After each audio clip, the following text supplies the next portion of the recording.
कहानी है रामपुर गांव की, जहां के मर्द महिलाओं को हमेशा नीचा दिखाने की कोशिश में रहते। अरे अभी तक खाना नहीं आया, क्या मुझे एक और शादी करने की जरूरत है?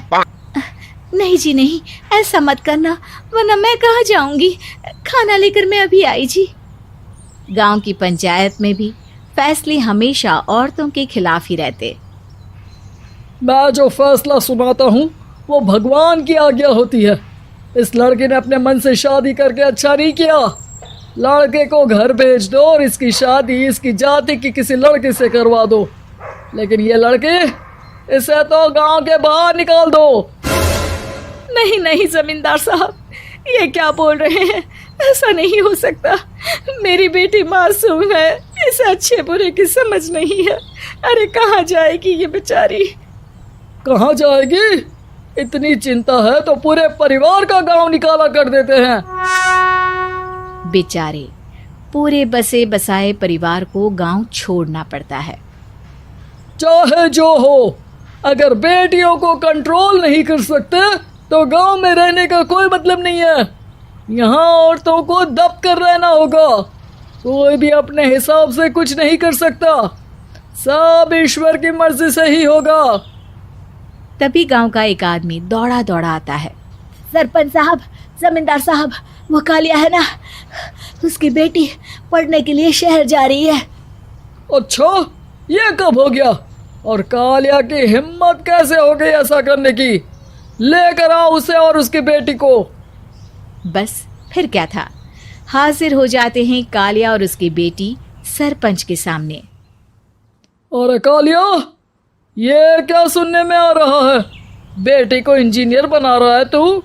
और ये बता, गांव में तो स्कूल नहीं है, फिर कहाँ से इतनी क्लास पास कर गई तेरी बेटी? राधा, जो कि कालिया की बेटी है, उसे लगता है कि सरपंच उसकी तारीफ कर रहे हैं। सरपंच जी, मैंने ऑनलाइन पढ़ाई की है, डिस्टेंस लर्निंग से। सभी में मैंने अच्छे नंबर पाए हैं, जिसे देखते हुए शहर की इंजीनियरिंग कॉलेज में मुझे स्कॉलरशिप मिली है। वाह जी वाह, क्या होती है ये? पहले तो ये बताओ, फिर आगे की बात करते हैं।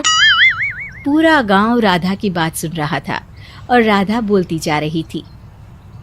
तो ऐसे मैं फ्री में एक अच्छी शिक्षा लेकर गांव में जो कुछ परेशानियां हैं, जैसे बिजली, पानी और इंटरनेट जैसी समस्याओं के लिए काम करूंगी। मैं गांव को शहर से जोड़ने के लिए पुल का निर्माण करवाने का प्रस्ताव रखूंगी। मुझे पूरी उम्मीद है कि जल्द ही हमारा गांव भी तरक्की की राह पर चल पड़ेगा। राधा की बात सुनकर सारे गांव वाले ताली बजाने लगते हैं। सरपंच को समझ नहीं आता कि वो क्या करे।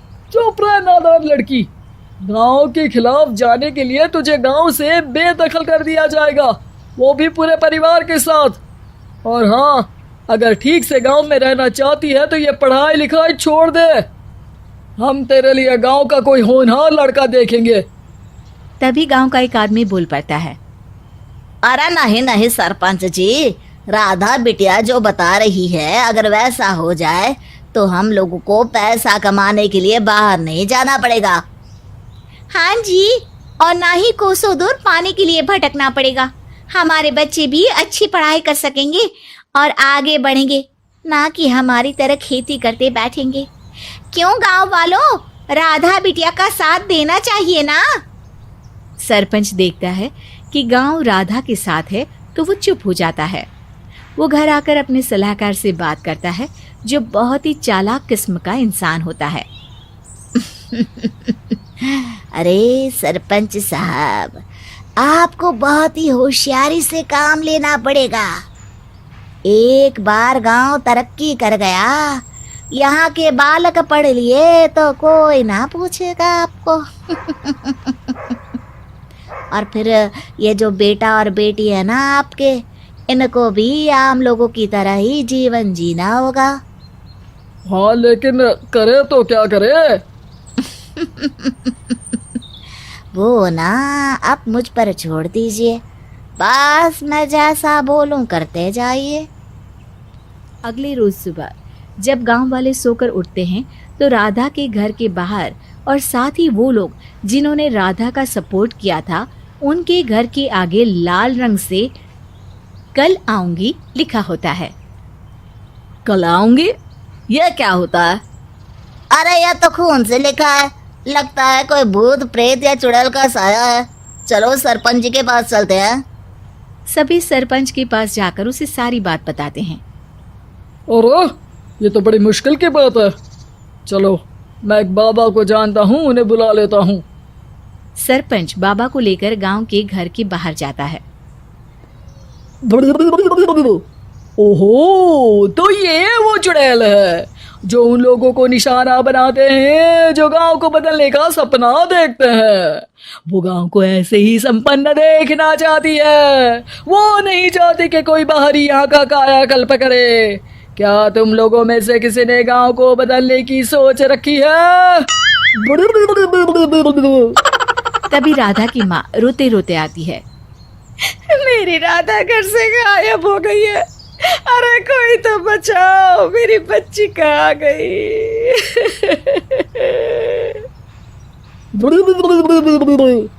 ले गई वो चुड़ैल, तेरी बच्ची को ले गई। अब वो उसे श्रापित करके छोड़ेगी, उस पर चुड़ैल का साया हो जाएगा। तभी बुरी सी हालत में राधा भी वहां आ जाती है। उसके बाल चुड़ैल की तरह फैले होते हैं और कपड़ों में खून लगा होता है। सभी राधा को देखकर डर जाते हैं। माँ, पता नहीं मुझे कौन उठा कर ले गया था। अरे दूर दूर हो जा चुड़ैल, अब हम लोग इस गांव में नहीं रुकेंगे। अरे कैसे बातें कर रहे हैं आप? कल तो आप मेरे भरोसे गांव का हुलिया बदलने, अपने बच्चों को पढ़ाने और तरक्की उन्नति की बात कर रहे थे, तो आज क्या हो गया आपको? ये फिर तुम लोगों को बहकाएगी। ये चुड़ैल गांव में आ चुकी है, ऐसे ही ये तुम्हारे घर के बच्चों को भी ले जाएगी। गांव वाले राधा को गांव से बाहर निकाल देते हैं। उसके माँ बाप रोते रहते हैं, लेकिन गांव वाले नहीं मानते। मैं भी अपनी बहन के साथ गांव के बाहर रहूंगा, लेकिन वो पढ़ाई नहीं छोड़ेगी। वहीं सरपंच के घर पर सलाहकार कहता है। देखा, सांप भी मर गया और लाठी भी नहीं टूटी। लेकिन अगले ही दिन सरपंच के घर के बाहर भी वही शब्द लिखे होते हैं। और फिर सरपंच की बीवी कहती है, हमारी बेटी को किसी ने अगवा कर लिया है। तभी राधा का भाई वहां आ जाता है। अरे गांव वालों, मैंने सरपंच जी की बेटी को देखा था। वो चुड़ैल उसे उठाकर ले जा रही थी। अरे क्या मजाक कर रहे हो? नहीं नहीं सरपंच जी, आप नहीं जानते। वो चुड़ैल अब आपकी बेटी में आ जाएगी, जैसे राधा के अंदर आ गई थी। तभी सरपंच की बेटी वैसी ही हालत में वहां आती है जैसे राधा आई थी।